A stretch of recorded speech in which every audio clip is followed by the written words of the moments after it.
It was a cold, gray autumn morning in the hills of Vermont. David Carter stood in the kitchen of his secluded country home, sipping coffee and staring at the falling leaves outside his window. Everything looked peaceful, except his heart. His twin sons, Eli and Noah, had been bedridden for months, and no doctor could explain why.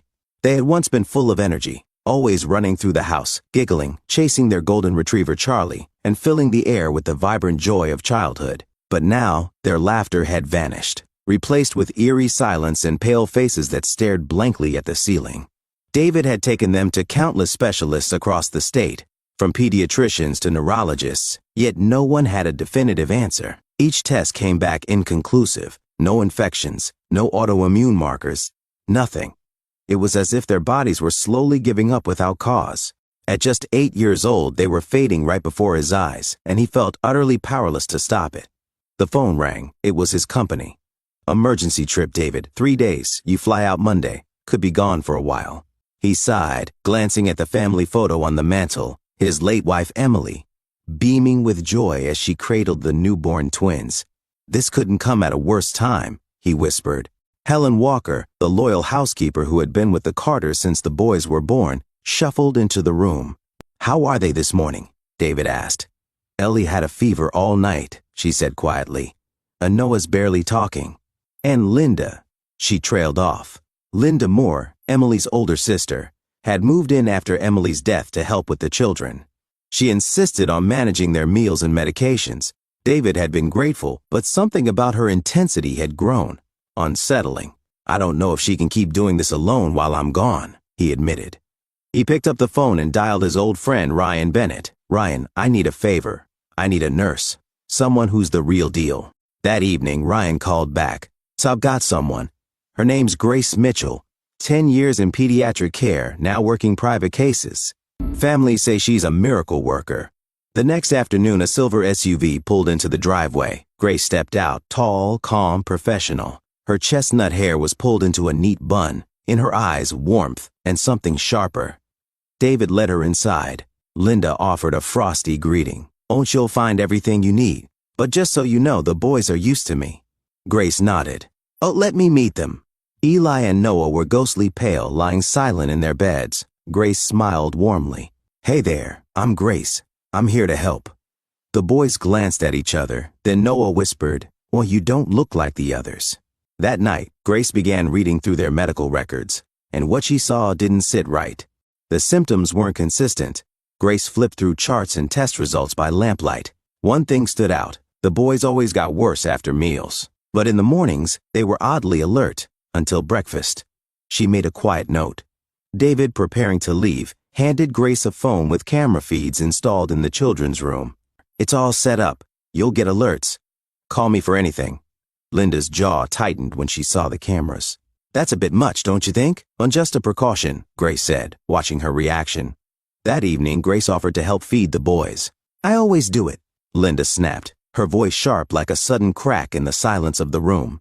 Her eyes darted to the boys, then back to Grace, as if daring her to question it. Grace didn't argue. She simply offered a polite nod and stepped back slightly, folding her arms casually while mentally making a note of Linda's heightened defensiveness. She watched closely, not just the movements, but the tension in Linda's shoulders, the nervous way she gripped the spoon. Something about her territorial behavior over the boys' care unsettled Grace more than she wanted to admit. Late that night, Grace checked on the twins. They were still awake. "Tired?" she asked. Eli looked at her and whispered, "My Miss Grace, can we not eat the soup tomorrow?" "Why not?" "And it makes our heads feel funny, like spinning." She tucked them in gently, but her mind was racing. The next day, she called Ryan.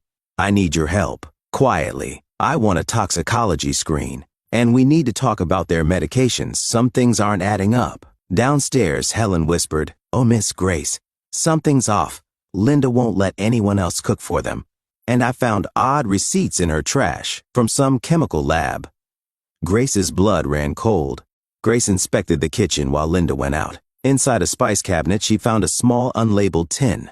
She dipped her finger inside, odorless white powder. She carefully scraped some into a plastic evidence bag.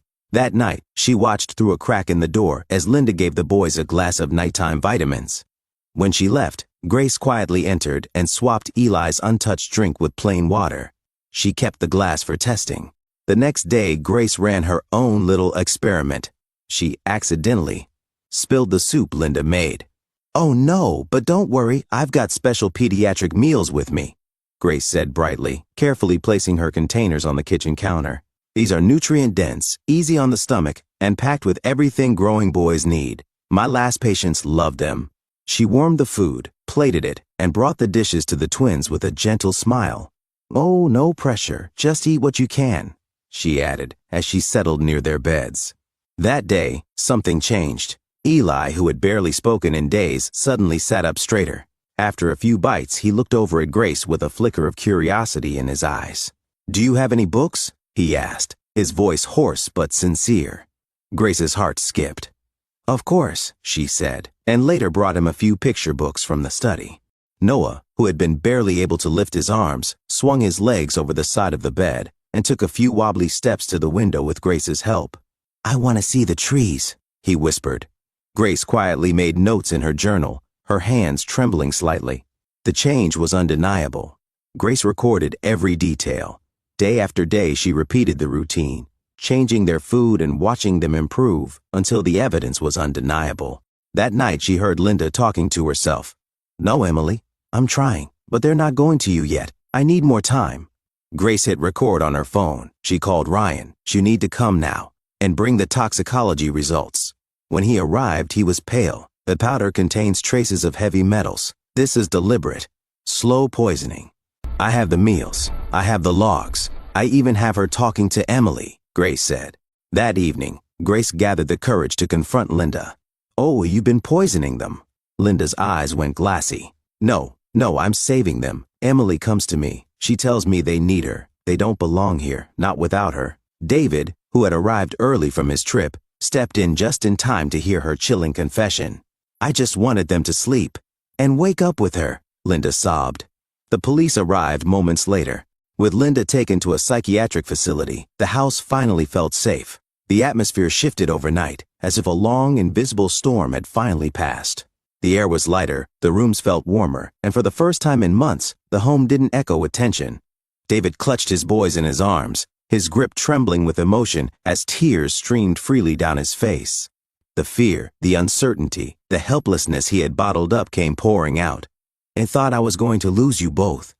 I really thought you were slipping away from me," he choked. Eli pressed his small hand against his father's cheek. "Well, you didn't," he whispered, his voice fragile but full of truth. "Grace saved us." From that day forward, Grace never left their side. Weeks passed. The boys recovered quickly. Laughter returned to the home. One morning, Noah called out, "Mom!" But not to a memory, to Grace. She froze. "You mean me?" He nodded. "Yeah, you're our mom now, right?" That evening, David took her hand on the porch. "Stay.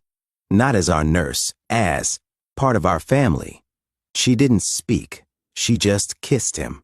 A year later, the backyard was full of balloons and laughter. Eli and Noah ran through the garden with their golden retriever, Charlie. Grace, now visibly pregnant, set the table for their 9th birthday party. Linda, stabilized and healing, arrived with her new companion, Tom, a librarian she met in treatment. She apologized again. The boys hugged her. Time, it seemed, had softened even the sharpest scars. That night, under a canopy of stars, David whispered, "I never thought we'd get here." Grace replied, "And this is just the beginning." As a shooting star streaked across the sky, no one made a wish, because for the first time in years, everyone had everything they needed.